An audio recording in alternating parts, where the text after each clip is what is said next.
क्या कभी आपने सोचा है कि एक ऐसा इंसान जो दिन रात दूसरों की जान बचाने में लगा हो, उसकी अपनी जान आखिर कैसे चली जाती है? क्या कभी आपने महसूस किया है कि एक साधारण सा दिखने वाला सड़क हादसा दरअसल किसी बहुत बड़ी साजिश का हिस्सा भी हो सकता है? और क्या ऐसा हो सकता है कि घने कोहरे की चादर के पीछे कोई ऐसा सच छिपा हो जिसे जानबूझकर दबा दिया गया हो? 21 मार्च 2026 एक ऐसी तारीख जिसने वृंदावन और मथुरा की पवित्र भूमि को हिलाकर रख दिया। एक ऐसी सुबह जब देश ईद के त्योहार की खुशियों में डूबने वाला था, लेकिन उसी सुबह एक ऐसी खबर आई जिसने हजारों लोगों के दिलों में गुस्सा, दर्द और शक की आग जला दी। आप देख रहे हैं निडर आवाज सच की। ये है आपका अपना चैनल निर्भय रिपोर्टिंग। और आज जो कहानी हम आपके सामने रखने जा रहे हैं वो सिर्फ एक एक्सीडेंट की कहानी नहीं है। ये कहानी है एक संत की, एक मिशन की, एक रहस्यमयी सूचना की और एक ऐसे अंत की जो आज भी सवाल बनकर खड़ा है। कहानी शुरू होती है उत्तर प्रदेश के मथुरा जिले से। वही मथुरा जहां हर गली में भक्ति बसती है, जहां पशुओं को परिवार का हिस्सा माना जाता है और जहां आस्था सिर्फ भावना नहीं बल्कि जीवन का हिस्सा है। इसी मथुरा जिले के कोसी कला क्षेत्र के पास एक गांव है नवीपुर, और उसके पास से गुजरता है देश का सबसे व्यस्त highway, Delhi Agra national highway. लेकिन उस दिन ये हाईवे सिर्फ एक रास्ता नहीं था, ये एक राज का गवाह बनने वाला था। इस इलाके में एक नाम था जिसे लोग सिर्फ जानते नहीं थे बल्कि पूजते थे। चंद्रशेखर, जिन्हें हर कोई फरसा वाले बाबा के नाम से जानता था। कंधे पर फरसा, चेहरे पर सादगी और दिल में एक ही संकल्प, बेजुबान जानवरों की रक्षा।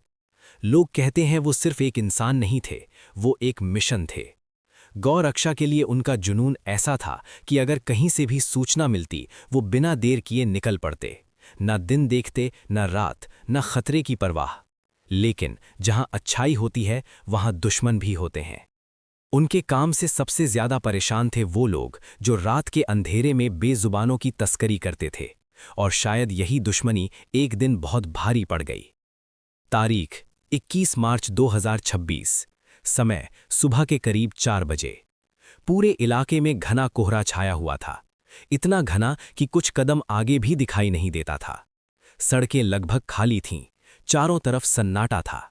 लेकिन इसी सन्नाटे के बीच एक फोन कॉल आती है, एक सूचना। एक ट्रक जिसमें बेजुबान जानवर भरे हुए हैं कोहरे की आड़ में निकलने वाला है। ये सुनते ही बाबा का खून खौल उठा। बिना किसी को साथ लिए, बिना इंतजार किए वो तुरंत अपनी बाइक उठाते हैं और निकल पड़ते हैं उस हाईवे की ओर। ये फैसला बहादुरी था या जल्दबाजी, शायद आज तक कोई नहीं जान पाया। कोहरे को चीरते हुए बाबा हाईवे तक पहुंचते हैं और फिर कुछ ऐसा होता है जो इस पूरे केस को रहस्य बना देता है। बताया जाता है कि बाबा ने उस संदिग्ध ट्रक को देख लिया था। उन्होंने उसका पीछा शुरू किया। कुछ लोगों का कहना है उन्होंने ट्रक को ओवरटेक करके रोक भी लिया था। लेकिन तभी कोहरे के उस सफेद पर्दे के पीछे से एक और ट्रक तेज रफ्तार से आता है। न ब्रेक, न हॉर्न, न दिशा बदलने की कोशिश, और सीधा बाबा की बाइक को टक्कर मार देता है। एक जोरदार टक्कर और सब खत्म। कुछ सेकंड में एक आवाज जो हमेशा दूसरों के लिए उठती थी हमेशा के लिए खामोश हो गई। लेकिन कहानी यहीं खत्म नहीं होती। असल कहानी तो अब शुरू होती है, क्योंकि सवाल उठने लगे। अगर ये सिर्फ एक्सीडेंट था तो दूसरा ट्रक अचानक कहां से आया? अगर विजिबिलिटी इतनी कम थी तो ट्रक इतनी तेज रफ्तार में क्यों था?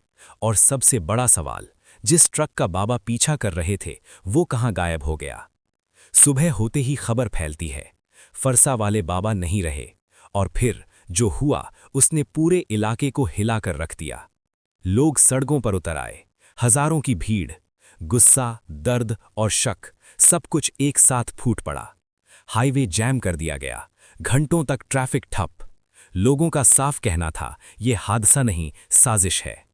उनका आरोप था कि तस्करों ने जानबूझकर बाबा को रास्ते से हटाया। पुलिस पहुंचती है, जांच शुरू होती है और पुलिस का बयान आता है, ये एक सड़क दुर्घटना है, कोहरे की वजह से हुआ हादसा। लेकिन क्या जनता मानने वाली थी? नहीं। भीड़ और पुलिस के बीच बहस, फिर नोक-झोंक, और देखते ही देखते पत्थरबाजी शुरू हो जाती है। हाईवे जो कुछ देर पहले शांत था अब युद्ध का मैदान बन चुका था। पुलिस पर पत्थर, लाठीचार्ज, आंसू गैस। पूरा इलाका धुएं और डर से भर गया। हालात इतने बिगड़ गए कि कर्फ्यू जैसे हालात बन गए। और तभी इस कहानी में आता है एक और भावुक मोड़, जब लोगों ने पुलिस को बाबा का शव देने से इनकार कर दिया। पोस्टमार्टम नहीं, कानूनी प्रक्रिया नहीं, बस एक ही जिद, बाबा वहीं जाएंगे जहां उन्होंने जीवन बिताया।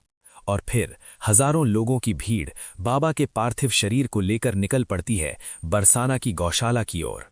ये सिर्फ विरोध नहीं था, ये भावनाओं का विस्फोट था। अब मामला सिर्फ एक मौत का नहीं रहा था, ये आस्था बनाम प्रशासन बन चुका था।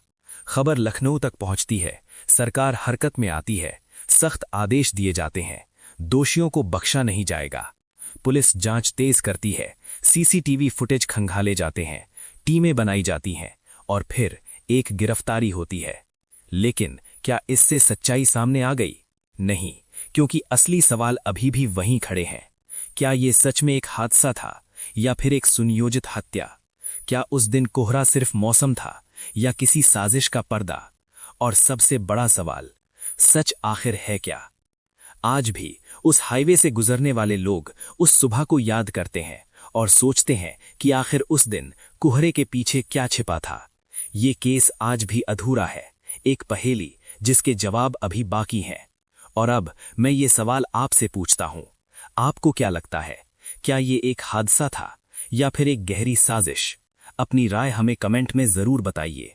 अगर आपको हमारी ये पड़ताल पसंद आई हो तो वीडियो को लाइक करें, अपने दोस्तों के साथ शेयर करें, और ऐसे ही सच्चे, बेखौफ और गहराई से की गई रिपोर्ट्स के लिए हमारे चैनल निर्भय रिपोर्टिंग को जरूर सब्सक्राइब करें, क्योंकि यहाँ हम सिर्फ खबर नहीं दिखाते, हम सच के पीछे छिपे हर राज को सामने लाते हैं। तब तक के लिए सावधान रहें, सतर्क रहें और सच के साथ बने रहें। जय हिंद।